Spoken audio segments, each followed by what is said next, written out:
ओम नमः शिवाय। अथ त्रिंशोऽध्यायः।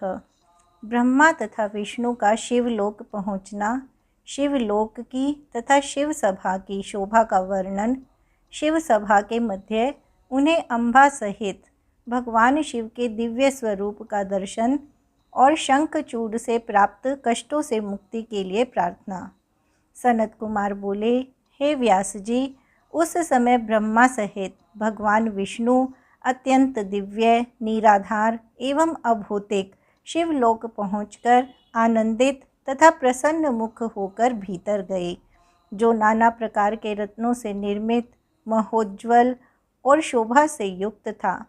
उन्होंने गणों से सेवित, अद्भुत, अत्यंत ऊंचे, परम सुंदर और अत्यधिक शोभा संपन्न पहले द्वार पर आकर श्वेत वस्त्रों से सुशोभित, रत्नमय आभूषणों से भूषित, रत्न के सिंहासन पर स्थित, 5 मुख तथा 3 नेत्र वाले, गौर तथा सुंदर शरीर वाले, त्रिशूल आदि धारण किए हुए और भस्म तथा रुद्राक्ष से सुशोभित महावीर द्वारपालों को देखा।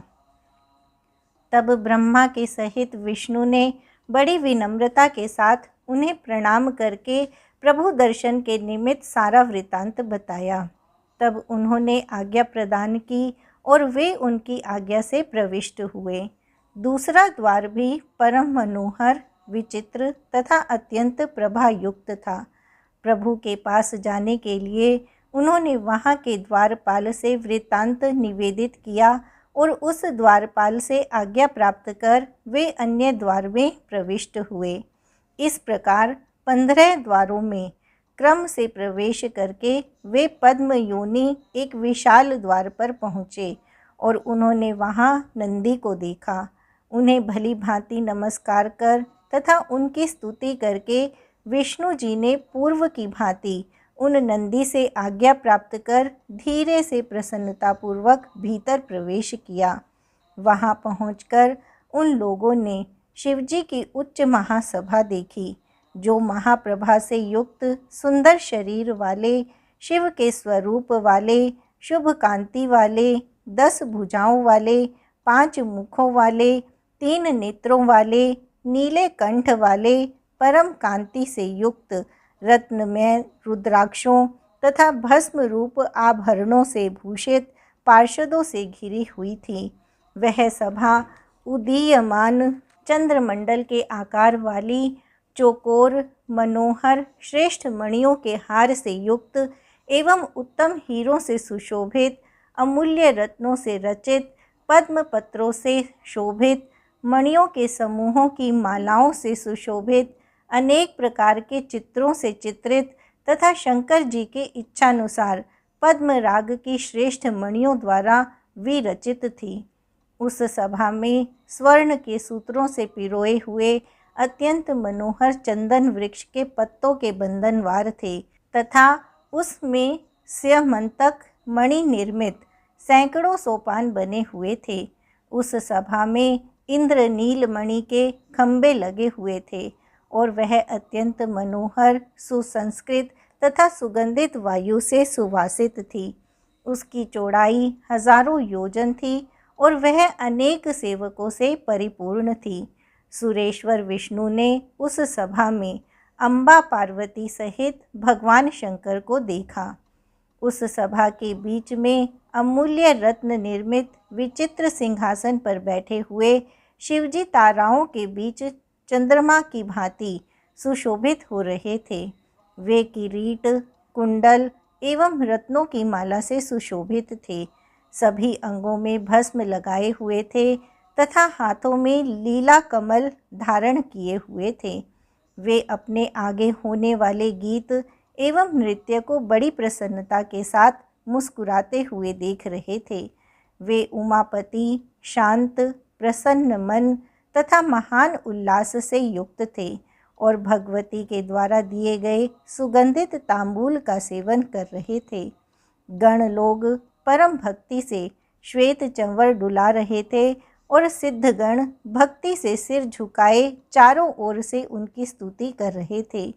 उन गुणातीत परमेश्वर तीनों देवताओं को उत्पन्न करने वाले, सर्वव्यापी, निराकार, निर्विकल्प, अपनी इच्छा से सगुण रूप धारण करने वाले, माया रहित, अजन्मा, आदि देव, मायाधीश, परात्पर, प्रकृति एवं पुरुष से भी परे, विशिष्ट, परिपूर्णतम, समभाव वाले अपने प्रभु शिव को देखकर ब्रह्मा एवं विष्णु हाथ जोड़कर प्रणाम करके उनकी स्तुति करने लगे।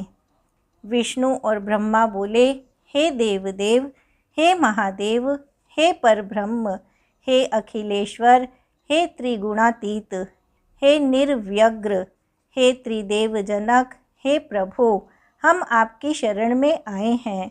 हे विभो, हे परमेश्वर, शंखचूड़ के द्वारा पीड़ित तथा संतप्त किए गए हम दुखित तथा अनाथों की रक्षा कीजिए। यह गोलोक जिसकी स्थिति आपके ही द्वारा है, उस गोलोक के अधिष्ठाता आपने श्री कृष्ण को नियुक्त किया है। उनका श्रेष्ठ पार्षद सुदामा प्रारब्धवश राधिका के शाप से शंखचूड़ नामक दानव के रूप में उत्पन्न हुआ है। हे शंभो, उसने हम लोगों को नाना प्रकार की यातनाएं देकर स्वर्गलोक से निकाल दिया है। अपने अधिकारों से वंचित देवता लोग पृथ्वी पर घूम रहे हैं।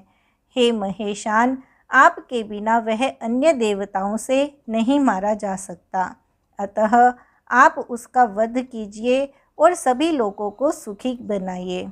हे प्रभु, आप ही निर्गुण, सत्य, अनंत एवं अनंत पराक्रम वाले हैं। आप सगुण, प्रकृति एवं पुरुष से परे तथा सर्वत्र व्यापक हैं। हे प्रभु, आप सृष्टि काल में रजोगुण से ब्रह्मा के रूप में सृष्टि करते हैं एवं पालन काल में सत्व गुण से युक्त हो विष्णु के रूप में जगत का पालन करते हैं। प्रलय काल में तमोगुण से युक्त हो रुद्र के रूप में इस जगत का संहार करते हैं एवं त्रिगुण से परे चौथे शिव नामक ज्योति स्वरूप भी आप ही हैं। आप अपनी दीक्षा से गोलोक में गायों का पालन करते हैं तथा आपकी गौशाला में श्री कृष्ण दिन रात क्रीड़ा करते रहते हैं। आप सबके कारण तथा स्वामी हैं और आप ही ब्रह्मा, विष्णु तथा ईश्वर हैं। आप निर्विकारी, सदा साक्षी, परमात्मा एवं परमेश्वर हैं। आप दीनों एवं अनाथों के सहायक हैं, दीनों के रक्षक, दीन बंधु, त्रिलोकेश एवं शरणागत वत्सल हैं। हे गौरीश, हे परमेश्वर, आप प्रसन्न हो जाइए और हम लोगों का उद्धार कीजिए।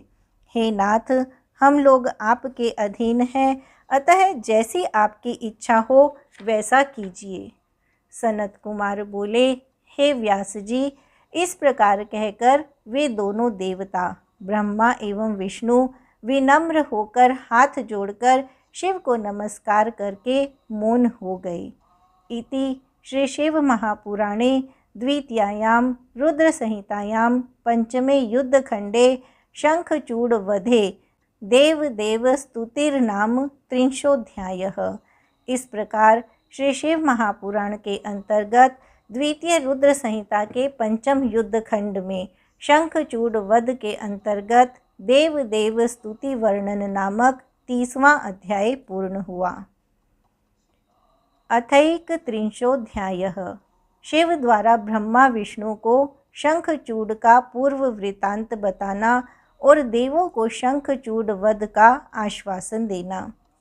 सनत कुमार बोले, अत्यंत दीन ब्रह्मा तथा विष्णु जी का वचन सुनकर शंकर जी हंसते हुए मेघ के समान गंभीर वाणी में कहने लगे।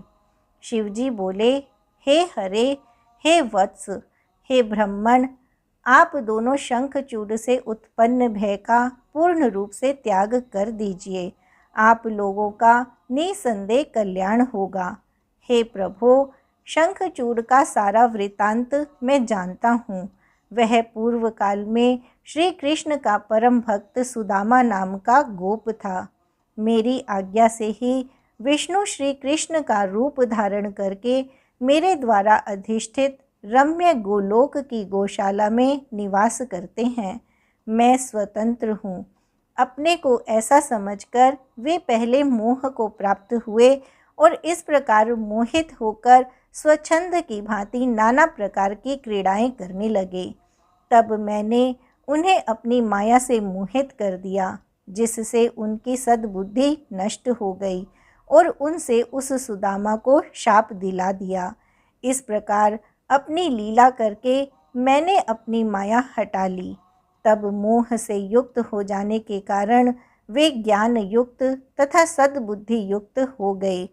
तब वे मेरे समीप आए और दीन होकर मुझे प्रणाम कर हाथ जोड़कर विनम्र भाव से भक्तिपूर्वक मेरी स्तुति करने लगे। तब लज्जा से युक्त मन वाले उन सभी ने सारा वृतांत कहा और दीन होकर रक्षा कीजिए मेरे सामने ऐसा वचन कहने लगे। तब उनसे संतुष्ट होकर मैंने यह वचन कहा, हे कृष्ण, आप सभी मेरी आज्ञा से भय का त्याग कर दीजिए। मैं आप लोगों का सदा रक्षक हूँ। मेरे प्रसन्न रहने से आप लोगों का कल्याण होगा। यह सब मेरी इच्छा से हुआ है, इसमें संदेह नहीं है। हे कृष्ण, आप इन राधा एवं पार्षद के साथ अपने स्थान को जाइए। यह सुदामा इस भारतवर्ष में दानव के रूप में जन्म लेगा, इसमें संदेह नहीं है। समय आने पर मैं आप दोनों के शाप का उद्धार करूँगा। तब बुद्धिमान श्री कृष्ण मेरे वचन को शिरोधार्य करके राधा के साथ बड़ी प्रसन्नता से अपने स्थान को चले गए और वे दोनों ही भयपूर्वक मेरी आराधना करते हुए वहाँ निवास करने लगे। उस समय उन्हें ज्ञान हुआ कि यह सारा जगत मेरे अधीन है और मैं श्री कृष्ण सर्वथा पराधीन हूँ। वह सुदामा राधा के शाप से शंखचूड़ नामक दानवेंद्र हुआ, जो धर्म में निपुण होकर भी देवद्रोही है, और वह दुर्बुद्धि अपने बल से सभी देवगणों को सदा पीड़ा पहुंचा रहा है। मेरी माया से मोहित होने के कारण उसे दुष्ट मंत्रियों की सहायता भी प्राप्त हो रही है। अतः मुझ शासक के रहते आप लोग शीघ्र ही उसके भय का त्याग कर दीजिए। सनत कुमार बोले, हे मुने, अभी जब शिवजी ब्रह्मा एवं विष्णु के सामने इस प्रकार की कथा कह ही रहे थे कि इतने में जो अन्य घटना घटी उसे आप सुनिए। उसी समय श्री कृष्ण, राधिका, अन्य पार्षद एवं गोपों के साथ प्रभु शंकर को अनुकूल करने के लिए वहां आ गए। वे सद्भक्ति पूर्वक शंकर जी को प्रणाम करके विष्णु से आदर पूर्वक मिलकर ब्रह्मा की सलाह मानकर शिव की आज्ञा से प्रेम पूर्वक उनके समीप बैठ गए। इसके बाद शिवजी को पुनः प्रणाम कर मोह निर्मुक्त श्री कृष्ण जी शिव तत्व को जानकर हाथ जोड़े हुए उनकी स्तुति करने लगे। श्री कृष्ण बोले, हे देवदेव, हे महादेव, हे परब्रह्म, हे सत्पुरुषों की गति, हे परमेश्वर, मेरा अपराध क्षमा कीजिए और मेरे ऊपर प्रसन्न होइए। हे शर्व, सब कुछ आप से ही उत्पन्न होता है और हे महेश्वर, सब कुछ आप में ही स्थित है। हे सर्वाधीश, सब कुछ आप ही हैं। अतः हे परमेश्वर, आप प्रसन्न होइए। आप ही साक्षात परम ज्योति, सर्वव्यापी एवं सनातन हैं। हे गौरीश, आपके नाथ होने से हम सभी सनाथ हैं। मोह में पड़ा हुआ मैं अपने को सर्वोपरि मानकर विहार करता रहा, जिसका फल मुझे यह मिला कि मैं शापग्रस्त हो गया। और हे स्वामिन, जो सुदामा नामक मेरा श्रेष्ठ पार्षद है, वह राधा के शाप से दानवी योनि को प्राप्त हो गया है। हे दुर्गेश, हे परमेश्वर, आप हम लोगों का उद्धार कीजिए और प्रसन्न हो जाइए। शाप से उद्धार कीजिए और हम शरणागतों की रक्षा कीजिए। इस प्रकार कहकर श्री कृष्ण राधा के सहित मौन हो गए। तब शरणागत वत्सल शिव उन पर प्रसन्न हो गए। श्री शिव बोले, हे कृष्ण, हे गोपिकानाथ, आप भय का त्याग कीजिए और सुखी हो जाइए। हे तात, मैंने ही अनुग्रह करते हुए यह सब किया है। आपका कल्याण होगा। अब आप अपने उत्तम स्थान को जाइए और सावधानी पूर्वक अपने अधिकार का पालन कीजिए। मुझको परात्पर जानकर इच्छानुसार विहार कीजिए और निर्भय होकर राधा तथा पार्षदों के साथ अपना कार्य कीजिए। उत्तम वाराह कल्प में युवती राधा के साथ शाप का फल भोग कर वह पुनः अपने लोक को प्राप्त करेगा। हे कृष्ण, आपका अत्यंत प्रिय पार्षद जो सुदामा था, वही इस समय दानवी योनि में जन्म ग्रहण करके सारे जगत को कलेश दे रहा है। यह शंखचूड नामक दानव राधा के शाप से प्रभाव से ही देव शत्रु, दैत्यों का पक्ष लेने वाला और देवताओं से द्रोह करने वाला हो गया है। उसने इंद्र सहित सभी देवताओं को पीड़ा देकर निकाल दिया है, जिससे वे देवता अधिकार विहीन एवं व्याकुल होकर दसों दिशाओं में भटक रहे हैं। उसी के वध के निमित्त ये ब्रह्मा तथा विष्णु मेरी शरण में आए हुए हैं। मैं उनका दुख दूर करूँगा, इसमें संशय नहीं है। सनत कुमार बोले, हे व्यास, श्री कृष्ण से इतना कहकर भगवान शंकर ब्रह्मा तथा विष्णु को संबोधित करके आदरपूर्वक क्लेश नाशक वचन पुनः कहने लगे। शिवजी बोले, हे विष्णु, हे ब्रह्मन, आप दोनों मेरी बात सुनिए। देवताओं को भय रहित करने के लिए शीघ्र ही आप दोनों कैलाश पर्वत पर जाएं, जहाँ मेरे पूर्ण रूप रुद्र का निवास है। मैंने ही देवताओं का कार्य करने के लिए पृथक रूप धारण किया है। हे हरे, परिपूर्णतम एवं भक्त पराधीन मुझ प्रभु का ही वह रुद्र रूप देवताओं के कार्य के लिए कैलाश पर्वत पर विराजमान है। मुझ में एवं आप में कोई भेद नहीं है। मेरा वह रुद्र रूप आप दोनों का, चराचर जगत का, सभी देवताओं एवं मुनियों का सर्वदा सेव्य है। जो मनुष्य हम दोनों में भेद रखेगा वह नरकगामी होगा और वह इस लोक में पुत्र पौत्रादि से रहित होकर नाना प्रकार का क्लेश प्राप्त करेगा।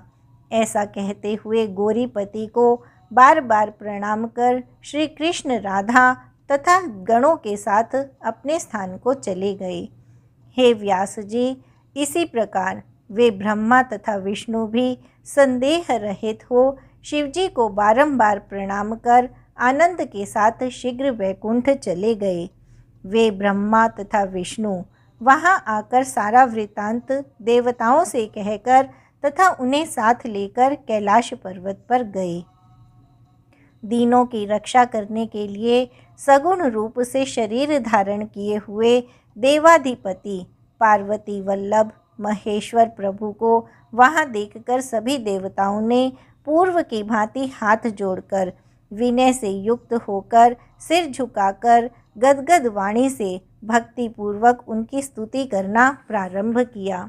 देवता बोले, हे देवदेव, हे महादेव, हे गिरिजानाथ, हे शंकर, हम सभी देवता आपकी शरण में आए हैं। भय से व्याकुल देवताओं की रक्षा कीजिए। देवताओं को कष्ट देने वाले दैत्यराज शंखचूड का वध कीजिए। उसने देवताओं को व्याकुल कर दिया है और युद्ध में पराजित कर दिया है। उसने देवताओं के समस्त अधिकार छीन लिए हैं, जिससे वे लोग मनुष्यों की भांति पृथ्वी पर भटक रहे हैं और उसके भय से उनके लिए देवलोक का देखना तक दुर्लभ हो गया है। अतः दीनों का उद्धार करने वाले हे कृपा सिंधु, इस संकट से देवताओं का उद्धार कीजिए और उस दानवेंद्र का वध कर इंद्र को भय से मुक्त कीजिए।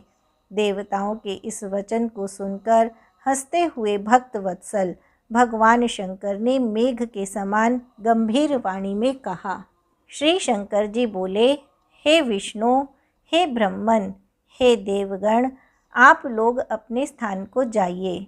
मैं सेना सहित उस शंखचूड़ का वध अवश्य करूँगा, इसमें संदेह नहीं है। सनत कुमार बोले, शंकर की इस अमृत तुल्य वाणी को सुनकर सभी देवता दैत्यों को मरा जानकर अत्यंत प्रसन्न हो गए। इसके बाद शंकर जी को प्रणाम कर विष्णु वैकुंठ लोक एवं ब्रह्मा सत्यलोक चले गए तथा देवगण अपने अपने स्थानों को चले गए। इति श्री शिव महापुराणे द्वितीयायां रुद्र संहितायां पंचमे युद्धखंडे शंखचूड़ वधे शिवोपदेशो नामैक त्रिंशोऽध्यायः। इस प्रकार श्री शिव महापुराण के अंतर्गत द्वितीय रुद्र संहिता के पंचम युद्धखंड में शंखचूड़ वध के अंतर्गत शिवोपदेश वर्णन नामक 31वां अध्याय पूर्ण हुआ। अथ द्वात्रिंशोऽध्यायः। भगवान शिव के द्वारा शंखचूड़ को समझाने के लिए गंधर्वराज चित्ररथ पुष्पदंत को दूत के रूप में भेजना, शंखचूड़ द्वारा संदेश की अवहेलना और युद्ध करने का अपना निश्चय बताना, पुष्पदंत का वापस आकर सारा वृतांत शिव से निवेदित करना। सनत कुमार बोले, तब दुष्टों के लिए काल स्वरूप तथा सज्जनों के रक्षक महारुद्र ईश्वर ने देवताओं की इच्छा से अपने मन में शंखचूड़ के वध का निश्चय किया और गंधर्व राज चित्ररथ पुष्पदंत को अपना अभीष्ट दूत बनाकर शीघ्र ही प्रसन्नतापूर्वक शंखचूड़ के समीप भेजा। तब सर्वेश्वर की आज्ञा से वह दूत इंद्र की अमरावती पुरी से भी अधिक ऐश्वर्य संपन्न तथा कुबेर के भवन से भी उत्कृष्ट भवनों वाले उस दैत्येंद्र के नगर में गया। उसने वहां जाकर 12 दरवाजों से युक्त शंखचूड़ का भवन देखा, जहां प्रत्येक द्वार पर द्वारपाल नियुक्त थे। उनको देखते हुए उस पुष्पदंत ने प्रधान द्वार को देखा और निर्भय हो वहां के द्वारपाल से सारा वृतांत निवेदन किया। तब अत्यंत सुंदर, रम्य, विस्तृत तथा भली भांति अलंकृत उस द्वार को पार करके वह प्रसन्नतापूर्वक भीतर गया। वहां जाकर उसने वीरों के मंडल में विराजमान तथा रत्न सिंहासन पर बैठे हुए उस दानवाधिपति शंखचूड़ को देखा। उस समय वह 3 करोड़ दैत्य राजों से घिरा हुआ था तथा वे उसकी सेवा कर रहे थे और अन्य 100 करोड़ दानव हाथों में शस्त्र लेकर उसके चारों ओर पहरा दे रहे थे। इस प्रकार उसे देखकर पुष्पदंत को बड़ा आश्चर्य हुआ और उसने शंकर के द्वारा कहे गए युद्ध का संदेश इस प्रकार कहा। पुष्पदंत बोला, हे राजेंद्र, मैं शिवजी का पुष्पदंत नामक दूत हूँ। हे प्रभो, शंकर ने जो संदेश भेजा है उसे श्रवण कीजिए, मैं आपसे कह रहा हूँ। शिवजी बोले, तुम सज्जन देवताओं का राज्य तथा उनका अधिकार इस समय लौटा दो, अन्यथा मुझे अपना शत्रु समझकर मेरे साथ युद्ध करो। मैं सज्जनों का रक्षक हूँ और देवता लोग मेरी शरण में आए हैं, अतः मैं महारुद्र क्रुद्ध होने पर निसंदेह तुम्हारा वध करूँगा। मैं हर हूँ, मैंने सभी देवताओं को अभयदान दिया है। मैं शरणागत वत्सल हूँ और दुष्टों को दंड देने वाला हूँ। हे दानवेंद्र, तुम राज्य लौटाओगे अथवा युद्ध करोगे? विचार करके इन दोनों में एक तात्विक बात बताओ। पुष्पदंत बोला, हे दैत्यराज, शंकर ने मुझसे जो कुछ कहा है उसे मैंने तत्वतः आपसे निवेदन किया। शंकर जी का वचन कभी झूठा होने वाला नहीं है। अब मैं शीघ्र ही अपने स्वामी सदाशिव के पास जाना चाहता हूँ। मैं जाकर शंभु से क्या कहूँगा, इसे मुझको तुम बताओ। सनत कुमार बोले, इस प्रकार श्रेष्ठ स्वामी वाले शिवदूत पुष्पदंत की बात सुनकर वह दानवेंद्र हंसकर उससे कहने लगा। शंखचूड़ बोला, मैं देवताओं का राज्य नहीं दूंगा, यह पृथ्वी वीर भोग्या है। हे रुद्र, देवताओं के पक्ष में रहने वाले, तुमसे मैं युद्ध करूंगा। जिस राजा के ऊपर शत्रु की चढ़ाई हो जाती है वह भुवन में अधम वीर होता है। अतः हे रुद्र, मैं निश्चित रूप से पहले तुम्हारे ऊपर चढ़ाई करूंगा। हे दूत, तुम जाओ और मेरा यह वचन रुद्र से कह दो कि मैं वीर यात्रा के विचार से प्रातःकाल आऊँगा। शंखचूड़ का यह वचन सुनकर उस शिवदूत ने हंस करके गर्वयुक्त उस दानवेंद्र से कहा। पुष्पदंत बोला, हे राजेंद्र, तुम शिवजी के अन्य गणों के सामने भी नहीं ठहर सकते, तब शिवजी के सम्मुख कैसे खड़े हो सकते हो? अतः तुम्हें उचित यही है कि देवताओं का समस्त अधिकार उन्हें प्रदान कर दो और यदि जीवित रहना चाहते हो तो शीघ्र ही पाताल में चले जाओ। हे दानव श्रेष्ठ, तुम शंकर जी को सामान्य देवता मत समझो। शंकर जी सभी ईश्वरों के ईश्वर तथा परमात्मा हैं। हे दैत्येंद्र, प्रजापतियों के सहित इंद्रादि समस्त देवता, सिद्ध, मुनिगण तथा नागराज सभी सर्वदा उनकी आज्ञा में रहते हैं। वे विष्णु तथा ब्रह्मा के स्वामी हैं और वे सगुण होकर भी निर्गुण हैं, जिनके भ्रिकुटी को टेढ़ा करने मात्र से सभी का प्रलय हो जाता है। शिव का यह पूर्ण रूप लोक संहार कारक है। वे सज्जनों के रक्षक, दुष्टों के हंता, निर्विकार तथा पर से भी परे हैं। वे महेश्वर, ब्रह्मा तथा विष्णु के भी अधिपति हैं। हे दानव श्रेष्ठ, उनकी आज्ञा की अवहेलना नहीं करनी चाहिए। हे राजेंद्र, बहुत कहने से क्या लाभ? तुम मन से विचार करके रुद्र को महेशान तथा चिदात्मक पर ब्रह्म जानो। अतः तुम देवताओं का राज्य तथा संपूर्ण अधिकार लौटा दो। हे तात, ऐसा करने से तुम्हारा कल्याण होगा, अन्यथा भय होगा। सनत कुमार बोले, दूत की इस प्रकार की बात सुनकर प्रतापी दानवेंद्र शंखचूड़ भवितव्य से मोहित होकर उस शिवदूत से कहने लगा। शंखचूड़ बोला, हे दूत, मैं यह सत्य कहता हूँ कि शिव के बिना युद्ध के स्वयं ना तो देवताओं का राज्य दूंगा और ना तो अधिकार ही दूंगा। इस संपूर्ण चराचर जगत को काल के अधीन जानना चाहिए। काल से ही सब कुछ उत्पन्न होता है तथा काल से ही विनष्ट हो जाता है। तुम रुद्र शंकर के पास जाओ और यथार्थ रूप से मेरे द्वारा कही गई बात कह दो। जैसा उचित हो वे करें, तुम बहुत बातें मत करो। सनत कुमार बोले, हे मुने, इस प्रकार बात करके वह पुष्पदंत नाम का शिवदूत अपने स्वामी के पास चला गया और उसने सारा वृत्तांत यथार्थ रूप से निवेदित किया। इति श्री शिव महापुराणे द्वितीयायां रुद्र संहितायां पंचमे युद्धखंडे शंखचूड़ वधे दूतगमनम नाम 32 इस प्रकार श्री शिव महापुराण के अंतर्गत द्वितीय रुद्र संहिता के पंचम युद्ध खंड में शंखचूड़ वध के अंतर्गत दूतगमन वर्णन नामक 32वां अध्याय पूर्ण हुआ।